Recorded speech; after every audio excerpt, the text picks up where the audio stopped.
An elephant calf steps into the water. A 5-meter crocodile explodes from below. 3,000 kilograms of bite force locks onto the trunk. But the matriarch is 8 meters away. What happens next breaks every rule of African predator dynamics. Chobe River, Botswana, September 14th, peak dry season. 6 months without significant rainfall has reduced this ecosystem to survival mathematics. 50 permanent waterholes have become 15. 12,000 elephants compressed into shrinking territory. Each adult needs 190 liters of water daily. Each calf needs 80. This waterhole hosts 9 adult Nile crocodiles. The dominant male measures 5.4 meters from snout to tail tip. Weight estimated at 1,100 kilograms. Researchers tagged him in 2018. They named him Shaka. He's 17 years old, in prime physical condition. His bite force was measured using pressure sensors embedded in a buffalo carcass. 3,700 newtons. That's equivalent to 830 pounds of force, concentrated into teeth designed to grip, not chew. When Shaka's jaws close on flesh, that flesh doesn't escape. Shaka has killed 17 times in the last 60 days. Young impala, juvenile warthogs, 1 buffalo calf. His hunting pattern is textbook Nile crocodile. Position in 1 to 2 meters of water, remain motionless for hours. Metabolic rate drops to 20% normal activity. Heart rate decreases to 4 beats per minute. This isn't patience. This is reptilian physiology. Cold-blooded ambush predators can wait because waiting costs them almost nothing. Mammals can't do this. Mammals burn energy just maintaining body temperature. But crocodiles? Shaka has been in that exact position for 3 hours and 40 minutes, and he'll stay there for 6 more if necessary. 400 meters east, the elephant herd is moving toward water. 19 individuals. The matriarch leads.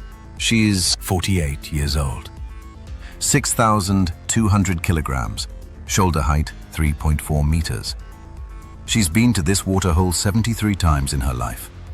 She remembers specific approach angles, specific depths, specific locations where crocodiles have attacked before. Elephant memory isn't metaphorical. It's neurological. Their temporal lobes are proportionally larger than any other land mammal. Memory consolidation in elephants rivals primates. She remembers the last crocodile attack at this waterhole. It happened 4 years ago. A calf died. She remembers which calf. She remembers where it happened, and she's adjusting her approach accordingly. Behind the matriarch, 17 adults form a specific pattern. This isn't random clustering. 3 calves are positioned in the geometric center. The youngest is 8 weeks old. Female, 215 kilograms. She hasn't been named by researchers yet. For this story, she's calf 03. She's never encountered a crocodile. Doesn't know they exist. Her entire threat assessment comes from herd behavior. When adults tense, she tenses. When they relax, she explores. Right now, the adults are tense, trunks raised, ears scanning, forward momentum slowed to half speed. The matriarch stops 12 meters from the water's edge. This distance is calculated. Crocodile burst speed from stationary position averages 45 kilometers per hour. Acceleration distance needed is 8 to 12 meters. By stopping at 12 meters, she's positioned outside ambush range. Her trunk extends, samples the air. Elephant olfactory capability can detect 1 part per trillion. She's scanning for blood, for rotting meat, for the ammonia signature of crocodile waste, for anything that indicates recent predatory activity. The analysis takes 40 seconds. Her trunk sweeps left, right, down toward the water surface. Then she makes a decision. The herd moves forward. Adults enter first, standard protocol. They wade to knee depth. Trunks submerge. They drink, scan, drink, scan. The calves wait on shore. This is learned behavior. Young elephants don't rush to water. They wait for adult clearance. Calf 03 watches her mother drinking 30 meters to her left, watches an ant drinking 20 meters ahead. The water looks safe, calm, mirror-smooth surface, no ripples, no disturbance. She takes one step forward. 15 meters away, Shaka registers the vibration. Small mass, unsteady movement pattern, juvenile gait. His lateral line organs analyze water displacement, estimate weight, calculate trajectory. His brain is processing probability. Large adults are non-targets, too heavy to drag, too powerful to control. But 200 kilograms? That's viable prey. His eyes rotate upward, lock onto the shape moving at the waterline. Target acquired. Calf 03's trunk touches water. She's never done this alone before. The technique is instinctive but unpracticed. Trunk tip submerges, nostrils seal, muscles Contract to create suction. Water rises up the trunk cavity. Her eyes close for 3 seconds. In elephant development, that eye closure is a reflex. In crocodile hunting mathematics, 3 seconds is everything. Shaka launches from stationary to 45 kilometers per hour in 1.2 seconds. Tail provides 70% of thrust. Legs provide stabilization. Jaws open to 164 degrees, maximum gape for a crocodile this size. The attack covers 14 meters. For the first 12 meters, there's zero surface disturbance. All thrust is underwater. At 2 meters from target, the head breaks surface. Jaws are already positioned, already closing. The strike duration from launch to contact is 1.8 seconds. Calf 03's eyes are still closed. Contact. Shaka's jaws close around the trunk 20 centimeters from the tip. 64 teeth penetrate tissue. 18 teeth achieve full penetration. 6 teeth hit the nasal cartilage structure. 3,700 newtons of force distributed across contact points. The trunk has 40,000 individual muscle fascicles. 1,800 of them are now compromised. Calf 03's eyes open. The scream is instant. Calf 03 weighs 215 kilograms. Shaka weighs 1,100. In pure mass, this isn't a contest, but the calf has 4 legs on solid ground. Shaka has 30 centimeters of trunk. The calf pulls backward, generates 400 newtons of pulling force through leg drive. Shaka pulls toward deep water, generates 800 newtons through body twist and tail thrust. For 4.3 seconds, it's a stalemate. Then, Shaka initiates the death roll. The death roll serves 2 purposes. It disorients prey, and it tears tissue. Shaka completes 1 full rotation.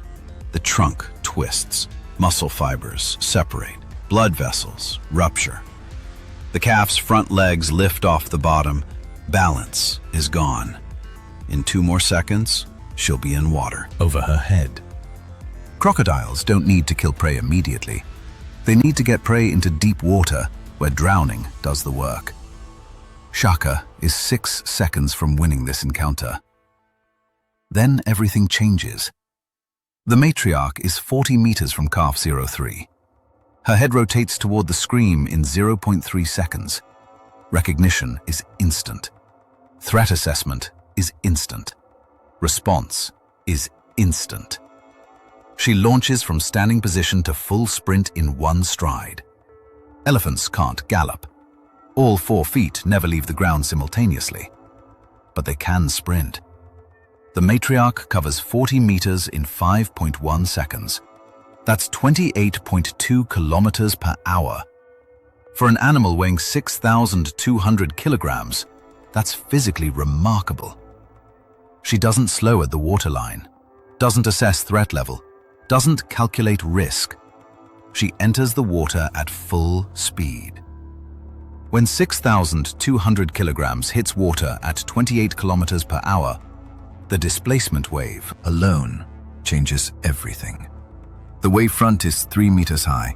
It travels outward at 12 meters per second. It hits Shaka's position in 0.8 seconds. The force doesn't injure him, but it breaks his positional stability.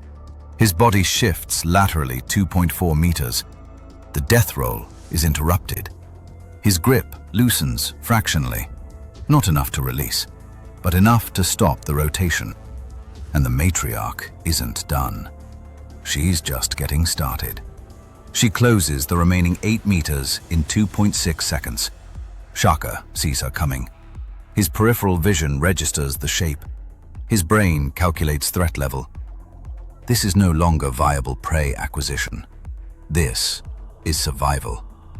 He releases the trunk, turns toward deep water. He's fast, but not fast enough. The matriarch's front right leg comes down. 6,200 kilograms delivered vertically through 2 feet. Contact area is approximately 0.1 square meters. That's 62,000 kilograms per square meter. Pressure equivalent to 508 atmospheres. Shaka's osteoderms are bone plates embedded in skin. They're designed to resist crocodile bites. Lion claws, hippo tusks. They're not designed for this. 3 osteoderms fracture immediately. The impact transfers through to vertebrae 12 through 15. Vertebrae 12 develops a hairline fracture. The spinal cord isn't severed, but neural transmission is compromised. Shaka's tail response drops to 40% normal function. Shaka tries to retreat. His swimming pattern is compromised. Normally, Nile crocodiles generate thrust through lateral tail oscillation. 70% of propulsion comes from tail movement. With reduced neural function, his thrust efficiency drops. He's moving at 60% normal speed. The matriarch's trunk reaches out, wraps around his tail. The trunk has 40,000 muscle groups, can lift 300 kilograms. Shaka weighs 1,100. She can't lift him completely, but she can lift his tail section, which is exactly what she does. She lifts, she slams. Shaka's body hits the waterbed, 1,100 kilograms impacting from 1 meter height. She repeats, again, again, 4 times total. This isn't defense, this isn't protection. This is punishment. This is a message being delivered in the only language that matters in the African bush. Physical consequence. On the 4th slam, 2 more osteoderms crack. Shaka's respiratory system is compromised. He's taking in water. He needs to surface. He needs to breathe. He needs the matriarch to stop. She doesn't. 4 more adults enter the water. They don't charge randomly. They coordinate. 2 approach from Shaka's left, 2 from his right. They form a circle, diameter 12 meters. Shaka is in the center. He tries to dive. Can't. Water depth is 1.4 meters, too shallow for submersion. He tries to swim laterally. The left side elephants block. He reverses direction. The right side elephants block. He's trapped in a 12-meter circle with 5 elephants.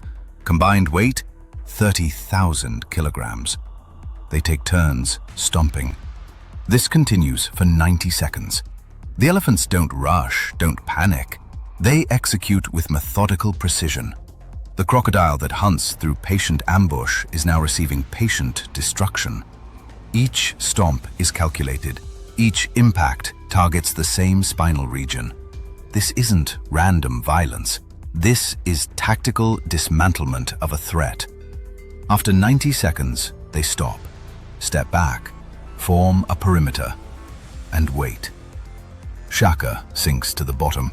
He's alive, conscious, but catastrophically damaged. 5 osteoderms fractured. Vertebrae 12 has a compression fracture. Vertebrae 13 through 15 show stress damage. His tail mobility is reduced by 32%. For a Nile crocodile, this is career-ending. Ambush predators require explosive acceleration. Burst speed is life. Without full tail function, his hunting success rate will drop from 73% to approximately 28%. He'll hunt again, but he'll never hunt effectively again. Cav 03 stands in shallow water. 4 adults surround her, examining, touching, assessing. The trunk shows 16 puncture wounds. Tissue damage extends 8 centimeters deep in the worst locations. Muscle group function is reduced by 40%. But here's the critical assessment. The trunk still works. It can still breathe, can still drink, can still feed. Recovery will take 4 months. Scar tissue will reduce flexibility permanently, but she'll survive. In elephant society, survival with injury is acceptable. Death is not. Chobe River researchers have documented 127 crocodile attacks on elephants between 2015 and 2023. 79% targeted calves under 8 months old. Attack success rate when calves are isolated, 89%. Attack success rate when herd responds within 5 seconds, 27%. The difference isn't luck. It's not courage. It's physics married to social structure. When you combine 6,000 kilograms of individual mass with coordinated group tactics, you create something crocodiles cannot overcome. Size at the elephant scale changes fundamental predator-prey dynamics. Buffalo can't do this. When crocodiles attack buffalo calves, herds scatter or watch. Buffalo weigh 800 kilograms. Formidable, dangerous, but not overwhelming. They have horns that point forward and upward, useful for combat with other buffalo, less useful for downward strikes against crocodiles. And they lack coordinated counterattack behavior. Each buffalo makes individual threat assessments, individual retreat decisions. There's no unified herd response. Elephants operate differently. 3 critical advantages: mass, that makes them physically impossible to drag underwater; trunks that function as grappling appendages with 300 kilogram lift capacity; and matriarchal social structure that enables tactical coordination. It's not about being tougher than crocodiles. It's about being mechanically superior. 3 days later, same waterhole. Shaka is visible on the north bank, basking, not hunting. His position is 80 meters from the water's edge. Before the encounter, his average position was 15 meters from shore. The elephant herd drinks on the south side. 50 meters of water separate them from Shaka. He doesn't approach, doesn't reposition, doesn't even orient toward them. Something has changed in his threat assessment calculation. The caloric reward of elephant calf no longer justifies the injury risk. This is learned behavior. Crocodiles have associative memory. They remember locations of successful hunts. They return to those locations. But they also remember catastrophic failures, and they avoid repeating them. But here's the critical ecological point. This doesn't eliminate crocodile predation. It refines it. Shaka still hunts at this waterhole, still kills regularly. Young impala that approach alone, warthogs that drink without group protection, occasionally a buffalo calf when the mother's too far away. He's adapted his target selection, avoided prey items that generate responses he can't survive. This is evolutionary pressure operating in real time. When the cost of hunting exceeds the benefit, predators modify behavior or die. Shaka modified. He's still an apex predator, just not an elephant predator anymore. 14 days post-attack. Calf 03's trunk shows healing. Puncture wounds have closed. Scar tissue is forming.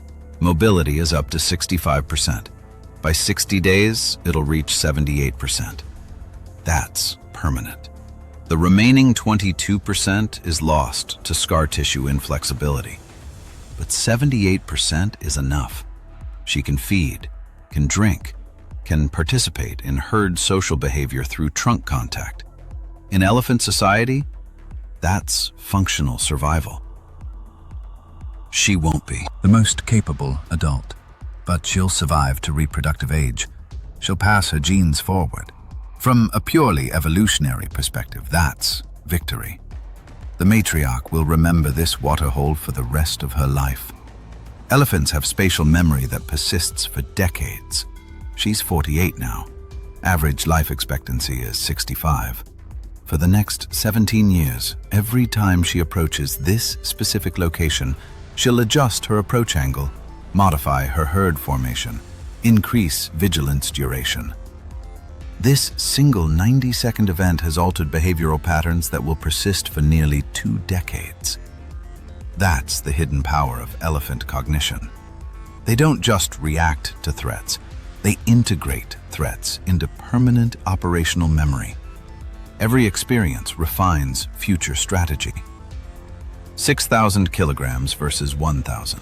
Mammalian intelligence versus reptilian persistence. Social cohesion versus solitary ambush tactics. When size reaches elephant scale, fundamental physics overrides predatory advantage. Crocodiles are apex predators in 99% of African ecosystems. They've survived 65 million years through perfect adaptation to their ecological niche. But when elephants respond as coordinated units, apex status gets redefined. Not permanently, not completely, just locally, just specifically. Shaka still hunts. Calf 03 still drinks. The matriarch still leads. The ecosystem continues. Balance isn't about dominance, it's about consequence. And in the African bush, consequence is the only teacher that every species respects. Did you see what happened when a Smilodon faced off against an African lion? 10,000 years of evolution separated by one impossible fight. Click here.